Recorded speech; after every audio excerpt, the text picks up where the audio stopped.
kaum muslimin rahimani wa rahimakumullah. Baru-baru ini kita dikejutkan dengan kabar tentang adanya grup di Facebook yang berjudul Fantasi Sedarah. Grup Fantasi Sedarah.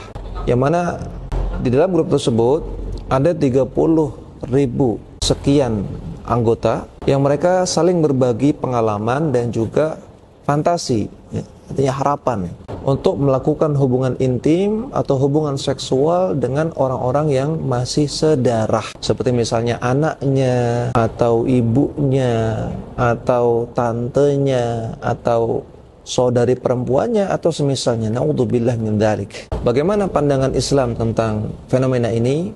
Maka bisa dilihat di dalam surat An-Nisa ayat 23. Allah Subhanahu wa taala mengatakan, "Hurrimat 'alaikum ummahatukum."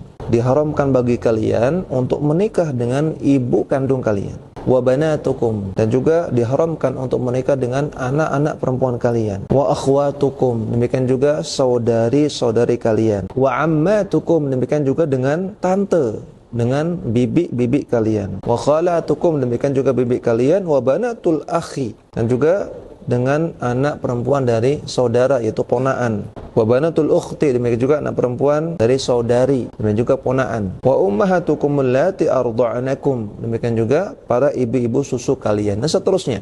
Surat An-Nisa ayat 23. Maka ayat ini mahramkan untuk menikah atau melakukan hubungan seksual dengan orang-orang yang masih ada hubungan saudara atau mahram. Menikah atau melakukan hubungan seksual dengan sesama mahram.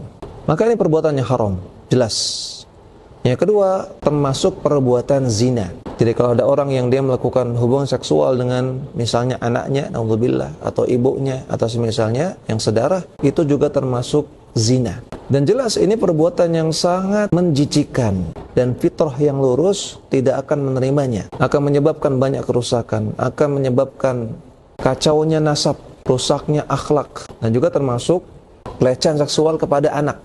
Sehingga perbuatan seperti ini tidak hanya diharamkan dalam agama, tapi juga diharamkan oleh negara kita. Sebagaimana disebutkan dalam Undang-Undang Perlindungan Anak, demikian juga Undang-Undang seputar pernikahan. Maka barang siapa yang menemukan terjadi ada kasus seperti ini, bisa dilaporkan kepada pihak yang berwajib. Maka jelas perbuatan seperti ini dalam Islam itu hukumnya haram, bahkan termasuk dosa yang besar. Demikian juga dalam hukum negara kita. Nah, namun masalahnya adalah kenapa bisa terjadi fenomena seperti ini? Wallahu a'lam, peran yang paling besar di sini adalah paparan dari konten-konten pornografi. Itulah yang menyebabkan orang punya fantasi yang aneh-aneh dalam melakukan hubungan seksual. Karena dia terpapar dengan banyak sekali konten pornografi, kemudian dia ingin mencoba sesuatu yang lain, punya fantasi yang lain, sehingga sampai punya fantasi melakukan hubungan dengan mahram atau dengan orang yang masih sedarah. Oleh karena itu, selain kita jelaskan bahwasanya perbuatan yang haram, dosa besar, kita juga perlu upayakan bagaimana supaya perbuatan seperti ini tidak terjadi di sekitar kita, agar dijauhkan dari kita.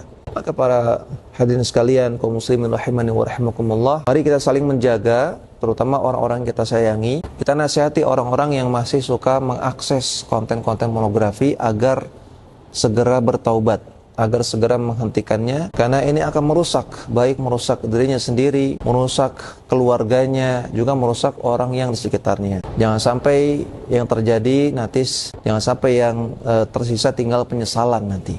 Maka bagi siapa yang melihat ada orang yang mengakses konten pornografi, segera nasihati, segera dilarang. Sebelum terjadi perbuatan-perbuatan yang kita bahas ini, perbuatan yang sangat-sangat menjijikkan ini. Kita mohon kepada Allah Subhanahu wa taala, mudah-mudahan Allah berikan penjagaan kepada diri kita masing-masing, penjagaan kepada keluarga kita, kepada anak-anak kita, kepada pasangan kita, agar dijauhkan dari semua bentuk maksiat, dari semua bentuk kemungkaran, dari gangguan-gangguan orang-orang yang tidak bertanggung jawab, dan semoga Allah berikan keistiqomahan kepada kita untuk terus berada di jalan yang lurus sampai Allah wafatkan kita dalam keadaan husnul khatimah.